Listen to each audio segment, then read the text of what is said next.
History is full of conquerors with dazzling pedigrees: Alexander the Great, royal blood, Julius Caesar, a noble lineage that trace back to gods.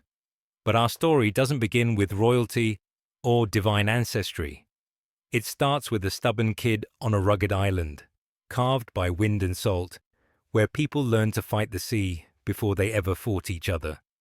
Welcome to Corsica. In the mid-18th century, this defiant Mediterranean rock had just thrown a tantrum against Genoa, shouting, "We're independent!" Genoa sighed, said, "Not worth the drama," and sold the island to France, just in time for baby Napoleon Bonaparte to be born. Inconveniently French. The Corsicans weren't thrilled. They'd just bled for freedom, and now they were property again. Little Napoleon grew up hearing his family curse their new overlords over breakfast. His father, however, decided to play nice with the French.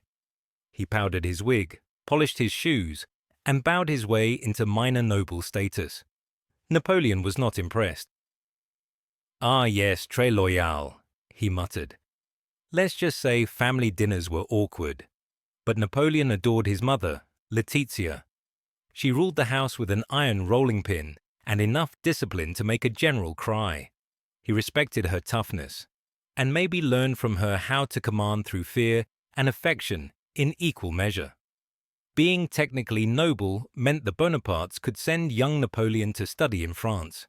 He packed his accent, his attitude, and an ego big enough to need its own passport, and sailed off to the mainland. Imagine being a short, broke islander surrounded by rich French kids, with perfume, powdered hair, and names like de something. He introduced himself, "I'm Napoleon, and you all smell like bad cheese." They didn't love him. He got bullied for his Corsican accent, his lack of money, and his general "I hate everyone" energy. But the kid was sharp. He devoured books about history's great generals and dominated math and geography. When other boys were gossiping, Napoleon was quietly sketching empire plans in his notebooks. At 16, he graduated and became a second lieutenant in the artillery. Not bad for a kid from an island most people couldn't find on a map. But the French army wasn't exactly a meritocracy. Promotions went to noble idiots with fancy titles, not talented Corsican teenagers. Napoleon's ambitions hit a wall made of powdered wigs and privilege. He dreamed of revolution, something, anything that could smash the old order and give him a chance to rise. But fate wasn't done with France, or with him. The French Revolution had begun, and for Napoleon Bonaparte, chaos was about to become the greatest opportunity of his life. When revolution hit France, it hit hard. Heads rolled, mobs screamed, and the old social order got kicked out faster than a bad tenant. For ambitious nobodies like Napoleon, this was it. The cosmic reset button he'd been waiting for. The revolution promised equality, liberty, and a chance for anyone, well, any man, to climb the ranks. Napoleon didn't care about ideals, he cared about momentum.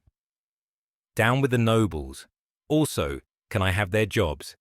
He started strong. When royalists and foreign powers tried to crush the revolution, Napoleon helped crush them first. During the siege of Toulon, he organized the artillery like a master chess player and blasted the British-backed rebels into next week. Boom, promotion. Then came an uprising in Paris. Another rebellion, another boom, another star on his shoulder. In no time, the kid from Corsica was suddenly one of France's top military prodigies. He didn't just want victory, he wanted control, and that's a dangerous addiction.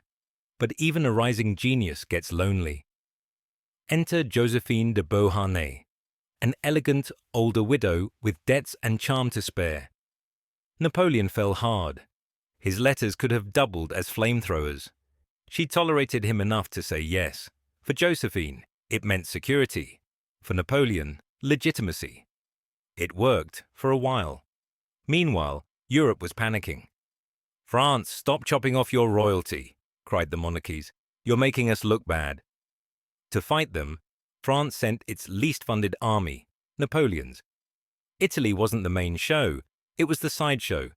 But Napoleon wasn't built for sideshow. His troops were starving, unpaid, and mutinous. He gave them fiery speeches about glory, honor, and plunder. "Soldiers," he cried, "you are hungry and naked. I will lead you to riches." They followed him like he was destiny itself. Against all odds, he outmaneuvered, outsmarted, and outfought the Austrians and their allies. Battle after battle, his legend grew. At Lodi, he personally led the charge across a bridge under heavy fire. Mud-covered, fearless, unstoppable.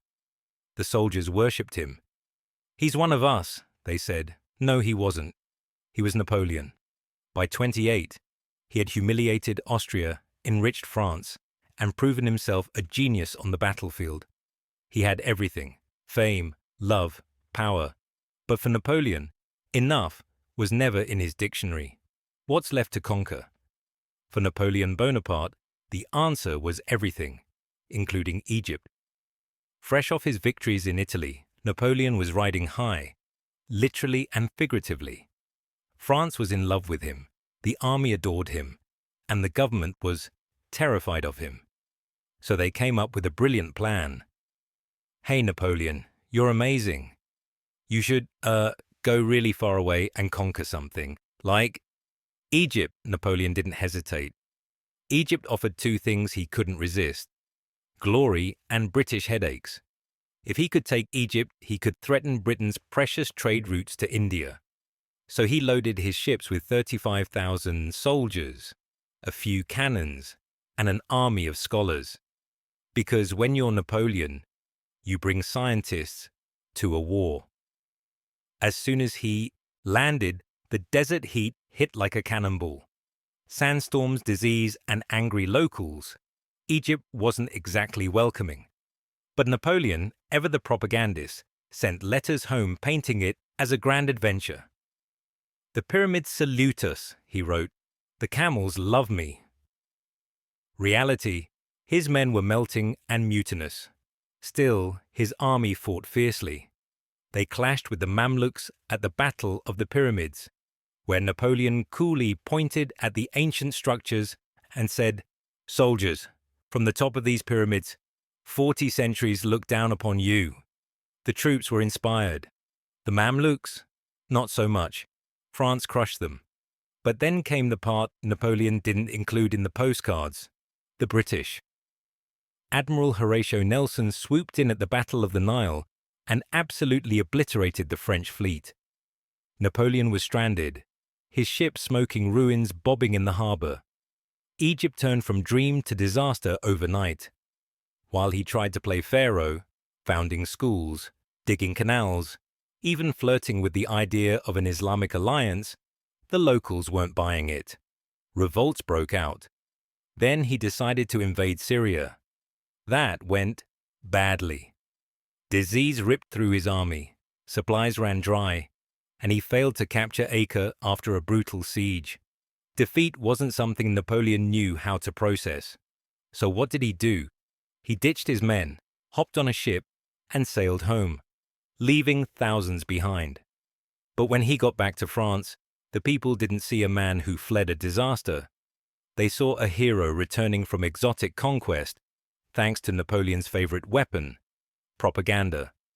He printed newspapers glorifying his victories and commissioned dramatic paintings showing him as a fearless conqueror. France cheered. The government, weak and unpopular, started to shake. And as the old order crumbled, Napoleon was about to make his boldest move yet, seizing power for himself. When Napoleon set foot back in France, the country was a mess. The government, known as the Directory, was about as stable as a three-legged table in a hurricane. The people were broke, exhausted, and desperate for someone, anyone, to take charge. And here comes Napoleon, young, charming, a proven winner, and carrying the vibe of main character energy. The politicians didn't trust him. The army worshipped him. The people adored him. It was the perfect recipe for a coup. So when a few nervous officials whispered, "Hey Napoleon, what if we, replace the government?" He grinned. Say less. The plan was pure chaos. They lured the existing council into a secluded palace for their safety because of a totally made-up Jacobin plot. Once the politicians were trapped, Napoleon's troops surrounded the place. Then Napoleon himself stormed in to negotiate.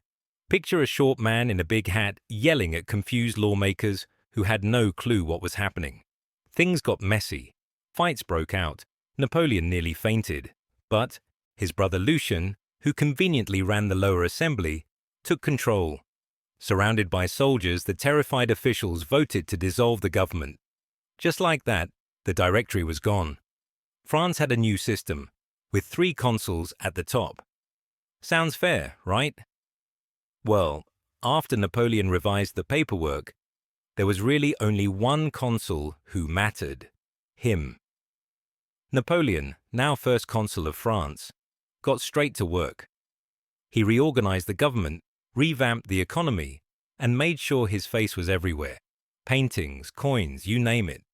The French Republic still existed technically, but it was clear who was calling the shots.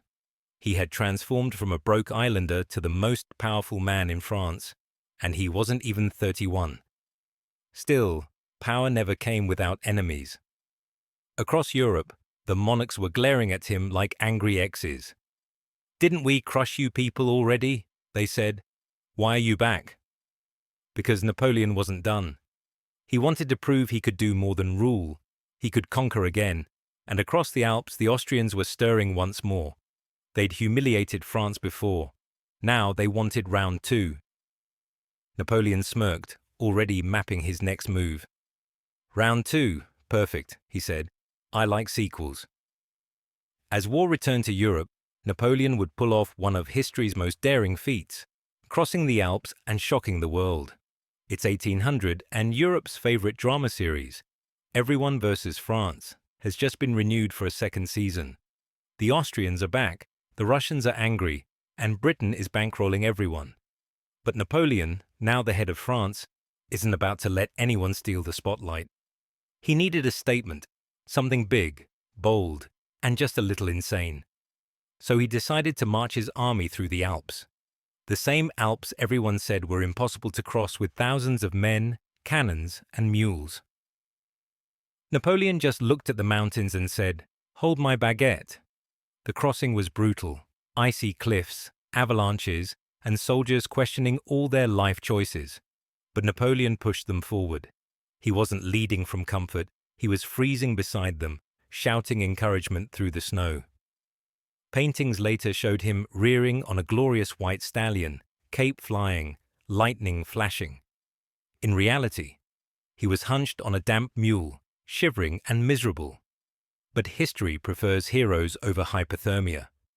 When his exhausted army finally emerged from the mountains, the Austrians were blindsided. They thought the French were still in Switzerland. Instead, Napoleon appeared behind them like a ghost with a grudge. Near the town of Marengo, the 2 armies collided. By midday, the French were shattered. Napoleon himself was nearly captured. His men were retreating, the Austrians cheering. This was supposed to be his masterpiece, and it was collapsing in real time.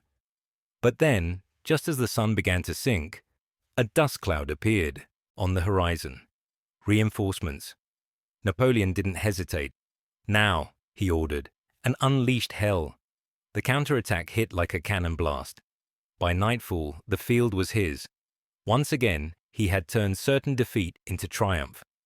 Austria was forced to make peace, again, and France regained dominance on the continent.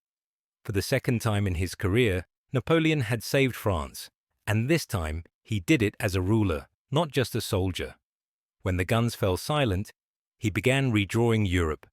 New alliances, new borders, and a collection of puppet states ruled by surprise, his friends and relatives. He was building an empire in all but name. The world saw a god of war returning from the Alps. But the truth? Napoleon saw something else, a glimpse of the throne. By 1802, peace had returned. France was stable, victorious, and at rest. The people adored him. The government trusted him. Even his enemies respected him. France had peace. Napoleon had power. But men like him don't rest. They rewrite destiny. By 1802, Napoleon had done the impossible. He'd given war-torn France peace, stability, and something that looked suspiciously like prosperity. The revolution was over and everyone breathed a sigh of relief. But for Napoleon, peace was just another battlefield. And this time, he wasn't fighting armies. He was fighting for control of an entire nation. He started with order. France's finances were a disaster, so Napoleon cleaned house. New taxes, a national bank, and a shiny new currency. Suddenly, the economy worked again. Corrupt officials, fired. Lazy bureaucrats, fired. People who sneezed wrong in his presence, possibly fired. But hey, it got results. Next, he tackled the legal system, turning a chaotic jumble of revolutionary laws into one sleek package, the Napoleonic Code.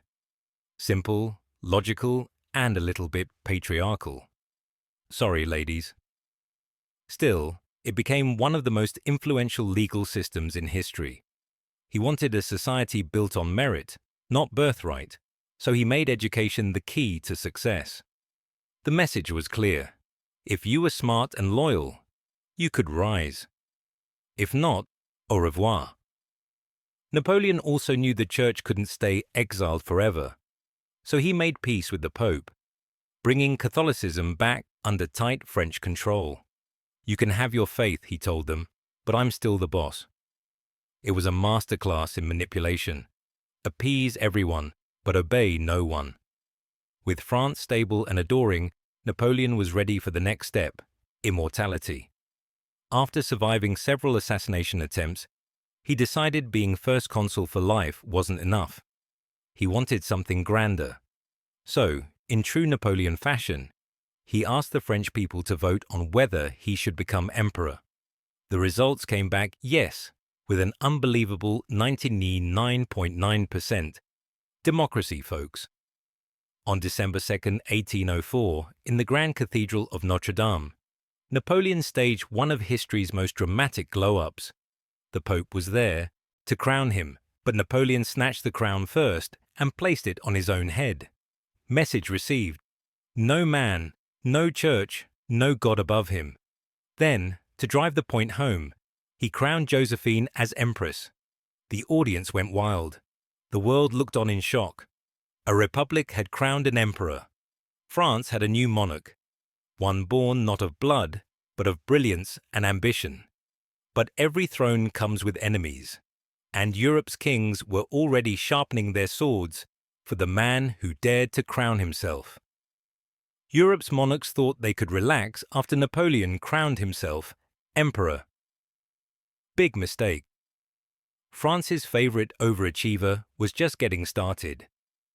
Britain, Russia, Austria, and pretty much everyone else looked at this self-made emperor and collectively screamed, absolutely not. And so began the War of the Third Coalition, aka Napoleon's world domination speed run. Britain had money, Austria had pride, and Russia had numbers. Napoleon had Napoleon. His army was now the most disciplined, fastest-moving force on the continent. He reorganized everything. Each corps was its own mini-army, able to fight, march, and survive without waiting for supplies. He moved like lightning, striking before enemies could blink. It wasn't just war, it was choreography with cannons. The Austrians and Russians had planned to unite and crush him. Napoleon's answer: how about no? He marched 200,000 men across Europe so fast that Austrian General Mack barely had time to unpack before he was surrounded and surrendered at Ulm. Entire armies evaporated before they ever saw battle. Then came Austerlitz, Napoleon's ultimate flex. December 1805, a foggy field, 2 empires, and one very smug French emperor. Outnumbered but not outsmarted, Napoleon faked weakness, luring the Allies into attacking his fragile flank.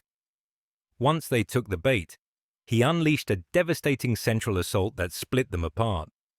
The Allies crumbled, soldiers drowned on breaking ice, and Napoleon walked away with what's still considered one of the greatest victories in military history. The Battle of the Three Emperors, they called it. Spoiler, only one emperor left smiling. Austria surrendered again. Russia slunk back home. The Holy Roman Empire, an institution that had lasted 1,000 years, was dissolved. Europe now revolved around Napoleon.